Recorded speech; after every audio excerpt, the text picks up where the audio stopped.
Bom dia a todos. Mais uma vez, graças a Deus por estarmos aqui, graças a Deus por todas as bênçãos recebidas e graças a Deus por estarmos ouvindo a palavra de Deus numa passagem que é muito conhecida, uma passagem que ao mesmo tempo é conhecida, muito mal compreendida. Algumas pessoas pulam esse capítulo da Bíblia, mas a gente vai ler, a gente refletiu, vamos meditar nessa passagem do relato que alguns chamam nos evangelhos sinóticos, né? Essa passagem tem em Marcos, Mateus e Lucas, de forma diferente, com alguns ensinamentos peculiares em cada um dos três evangelhos, mas se encontra em todos os três. E é chamado de a passagem do jovem rico, né? Por quê? Porque ali é um encontro de Jesus com um rapaz que veio desesperado ao encontro dele. Ele estava lá com seus discípulos, fazendo o que ele sabia que fazia, né? E vem aquele jovem rico do partido dos fariseus. Então quer dizer o quê? Não era pouca coisa, tá? Os fariseus, ele era da escola dos fariseus, então ele era tipo um aprendiz de rabino. Ele era alguém que tinha estudo, né? E ele seguia os fariseus e ele tinha compreensão. Ele foi encontrar um rabi. Ele não foi encontrar Jesus Cristo dos cristãos. Ele foi encontrar um rabi, que era diferente, era excêntrico, era poderoso. Ele fazia coisas estranhas. Esse rabino, ele é diferente. Então eu quero ser discípulo desse rabino diferente.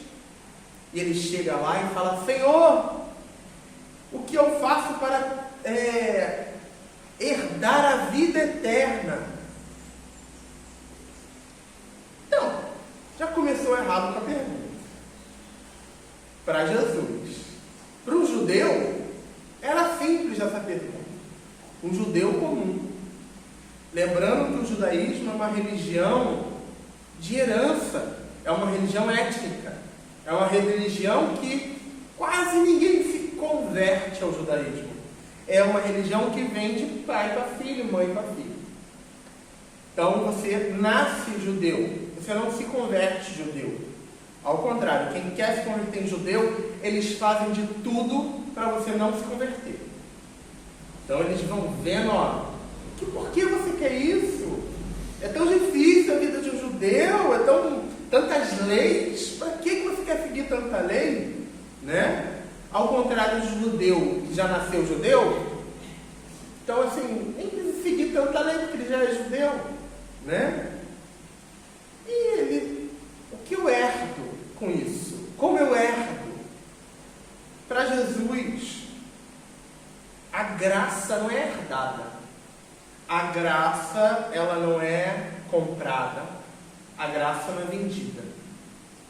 Você pode ser poderoso e não ter a vida eterna, a vida verdadeira. Você pode ser fraco e mesmo assim vai continuar não tendo a vida verdadeira. Você pode ter nascido de uma família levítica, uma família de rabinos, uma família brahma ali na Índia, uma família sacerdotal em qualquer cultura do mundo, mas se você não tiver a compreensão da vida verdadeira, você vai continuar sem ela, porque é algo que vem de Deus.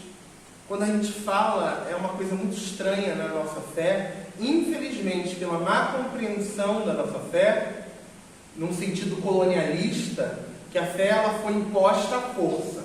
As pessoas eram convertidas no poder da espada, no poder a gente já está na colonização da América, era no tiro. As pessoas eram convertidas pelo poder econômico. Elas não eram convertidas pelo amor. Elas não eram convertidas por um encontro com Jesus, com um encontro com a misericórdia. Ao contrário, eram convertidas com um encontro com a maldade. com a opressão. E essa noção de um encontro com Deus verdadeiro, ela se encontra em todas as religiões, mas ela não é feita através da força. Ela é feita através de um coração puro, sincero, convertido àquela força que é maior. Seja lá qual nome deem, em qualquer cultura, Deus é Deus e Ele é maior em todo lugar. O poder dele se manifesta aonde a gente menos imagina, e Ele faz a sua obra da forma que a gente nem imagina. A nossa compreensão é limitadora. O poder de Deus é transformador e rompe todas as barreiras da consciência humana. Nós não podemos merecer, comprar, vender, mas podemos confiar. A graça de Deus, ela não se conquista por esforço nosso. Ela não se conquista pelo que eu faço ou deixo de fazer. Ela não... muita gente, durante o cristianismo, com essa passagem, durante os séculos do cristianismo, pensava: a salvação vem se eu vender tudo que eu tenho, viver uma vida de pobreza, e eu vendi tudo, dei tudo para os pobres, está tudo feito, já conquistei. Não. Isso é uma interpretação um pouco torta. Jesus, ele fala com aquele rapaz, fala: você tem feito todos os mandamentos judeu? Sim. Não roubo, não mato, não faço isso, eu respeito meu pai e minha mãe, sou um judeu zeloso da religião. Que bom que você é muito zeloso da religião. Jesus ama aquele rapaz. Ele olha, ele vê potencial ali, mas ele viu uma barreira. Ele viu uma barreira do interior. E fala: ó, tá tudo ótimo, está faltando uma coisa. Vá, vende tudo que você tem, dê o dinheiro aos pobres, e você terá um tesouro no céu. Depois venha e me siga. Então o que é? A gente entende que essa barreira que ele tinha, e acho que é a barreira que muita gente, e acho que quanto mais a modernidade vai acontecendo, quanto mais o mundo vai evoluindo, essa barreira vai aumentando, que é a barreira dos bens materiais, a barreira do apego. Só que não é só ao dinheiro. Aquele rapaz gera o dinheiro, era o bem material, ele era de família rica. Só para lembrar, fariseu, é muito difícil ter um fariseu pobre, tá? Existiam fariseus pobres, mas só de ter acesso ao estudo, acesso às leis judaicas, já era algo de uma certa elite, tá? Então, assim, os saduceus, nem diga, era a elite da elite. Mas os fariseus, eles eram uma elite religiosa, intelectual, né? E aquele rapaz, ele tinha bens, ele tinha posses. E Jesus fala: está faltando você se libertar disso. Está faltando você ter um desapego a isso. Faltava ao jovem retirar e quebrar o altar do conforto, do poder material. Faltava um desapego de si próprio. Faltava destruir o ídolo daquela materialidade. Faltava destruir a idolatria de si mesmo, o narcisismo, o egoísmo. Faltava a ele e falta a nós como humanidade largar esse olhar para o próprio umbigo. A falta, o ser humano, ele quanto mais tem, mais necessidade ele tem de ter. Um acúmulo desenfreado daquilo que ele nem sabe que ele precisa. O ser humano, ele inventa coisas desnecessárias para usar. Ele precisa de mais conforto. Se ele tem conforto, ele precisa de mais. E quanto mais ele tem, mais o seu mundo externo vai ficando diminuto. Ele vai ficando cada vez mais preso em si mesmo, isolado no mundo, cada vez mais egoísta, isolado no mundo onde só existe ele, não existe mais o próximo. Algumas pessoas, a gente fala, gente muito rica, às vezes não tem nem mais família, não tem amigos, não tem nada. Só existem funcionários e puxa-sacos profissionais, o qual ele sabe, ele paga por isso. E ele é rico, ele é tão rico que ele só tem riqueza. São pessoas que elas estão tão presas dentro de si mesmas, do seu aquário, que ela esquece que existe um mar tão lindo. Ela está apegada à marca, ela está apegada à fachada, ela está apegada, ela vive um mundo onde ela está iludida com ela mesma, onde ela quer sempre o mais novo, o melhor, o mais moderno, e o mundo, o resto, se exploda. Aí os mais pobres nem existem na cabeça dessa gente. E não é só rico, não. Tem pobre também que é assim, apegado. Não é questão somente da riqueza. Claro que com a riqueza a tentação é maior. O apego, as garras do apego são mais sofisticadas. Mas tem gente pobre que também é apegado às suas pequenas riquezas, ao narcisismo, ao egoísmo, ao orgulho, à vaidade. Somos apegados a muitas coisas na nossa vida. Somos apegados a um olhar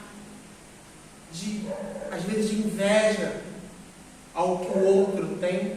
Somos apegados a coisas diminutas, símbolos, que para muita gente às vezes nem significa nada, não tem valor nenhum. Mas para a gente, para o nosso eu, aquilo é um apego. E a gente vai para o mundo religioso. Ai, eu tenho muito apego. Eu tenho apego à minha placa denominacional. Eu tenho apego à minha liturgia. Eu tenho apego à minha teologia. Eu tenho um apego ao fulano de tal, ao teólogo. Eu tenho apego a um mestre. Eu tenho apego. E quando a gente entende que o reino de Deus, para a gente seguir no reino de Deus, a gente não tem que ter apego ao reino deste mundo.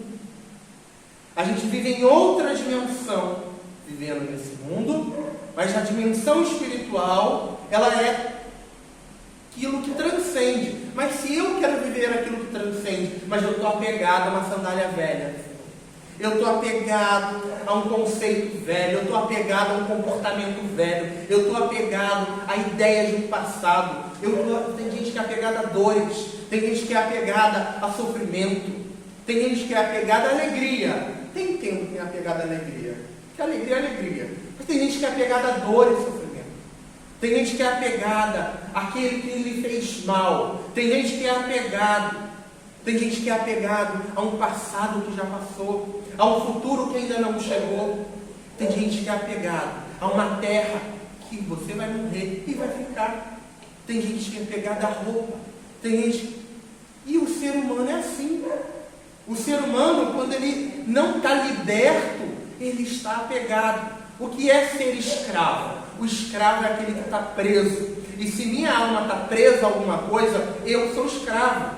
E eu tenho que pedir a Jesus: me liberta, retira os grilhões de um pecado, retira os grilhões de uma falsa ideia, de uma ideologia, de uma alegria ou de uma tristeza. Retira os grilhões que me impedem de crescer. Retira os grilhões daquilo que é o meu egoísmo.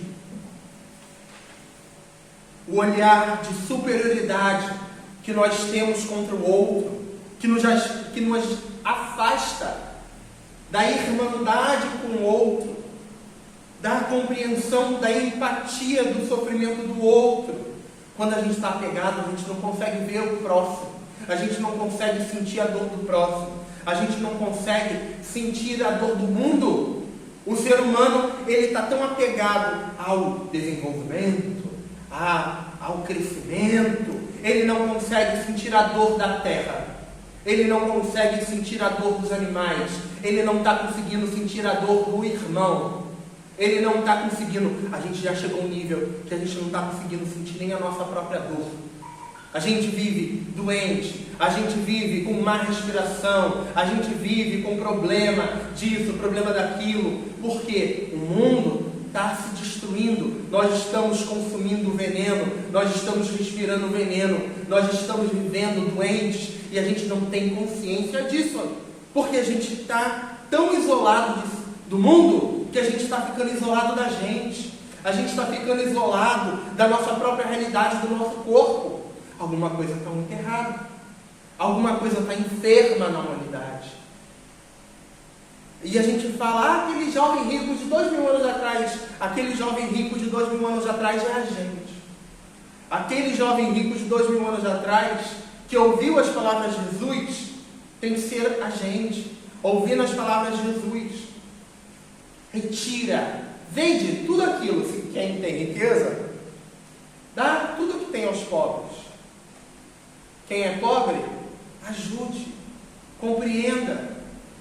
Eu falo até quem é pobre tem até mais responsabilidade com Deus ainda, porque Deus pede, abre sua consciência, abre sua vida, abre seu coração, que é muito mais difícil do que às vezes o bolso, para muita gente às vezes. Então, o olhar que a gente tem que ter de Deus é esse, um Deus que Ele nos liberta desses apegos, estamos amassados. Tudo aquilo que a gente compreende como desapego, Deus Ele vai nos amparar, Ele vai nos ajudar e Ele nos abençoa. Nós, seres humanos, com esforço próprio, é inútil. Se a gente estiver em Deus e Deus estiver à frente de tudo aquilo que nós somos, tudo aquilo que nós pensamos e fazemos, o próprio Jesus, ele dá uma resposta. E ele fala, para o homem é impossível. As realidades são impossíveis. Até para quem é muito rico. Às vezes, muita coisa é impossível. Mas ele nos dá a resposta. Para Deus, tudo é possível. Para Deus, tudo é possível.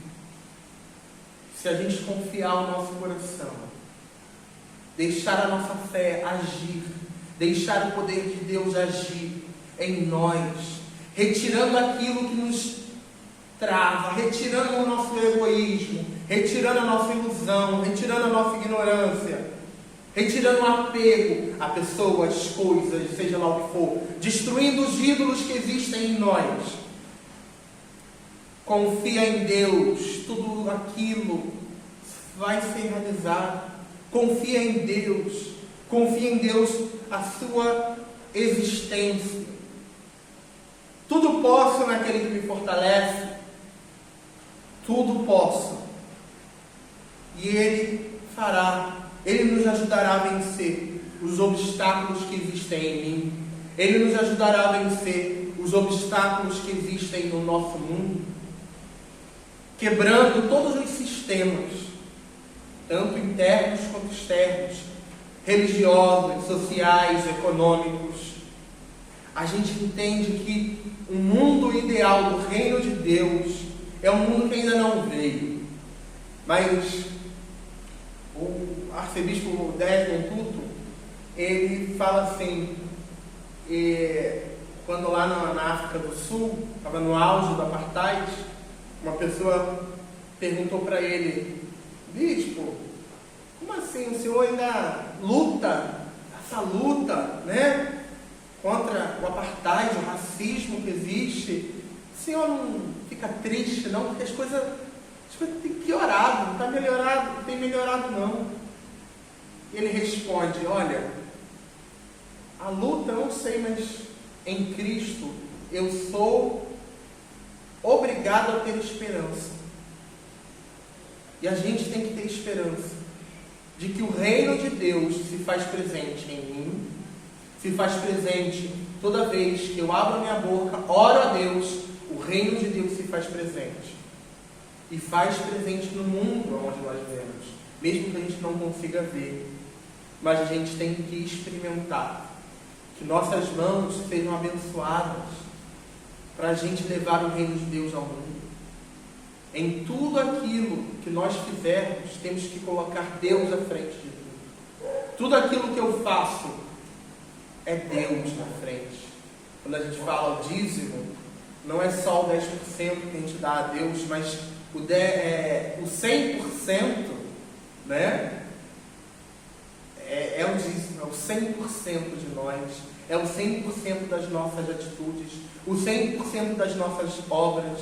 Fazer caridade não é só, eu ajudei, está ótimo. Mas fazer caridade é fazer tudo com amor a Deus, ajudando o próximo, sim, e levando uma palavra de vida ao próximo, sim. Mas antes de tudo, fazer caridade a nós. Quando a gente faz o bem, é a gente que a gente está ajudando, é a nossa alma, o nosso coração. Que Deus possa nos fortalecer, nos dar o espírito de confiança, nos dar um espírito de coragem para caminhar, entender as palavras difíceis da Bíblia, entender aquilo que pode nos confrontar, nos destruir, e como diz a Bíblia, a música, fazer de mim um vaso novo, quebrar aquilo que não provém de Deus, quebrar aquilo que é velho, e fazer um vaso novo e ser usado por Deus. Amém.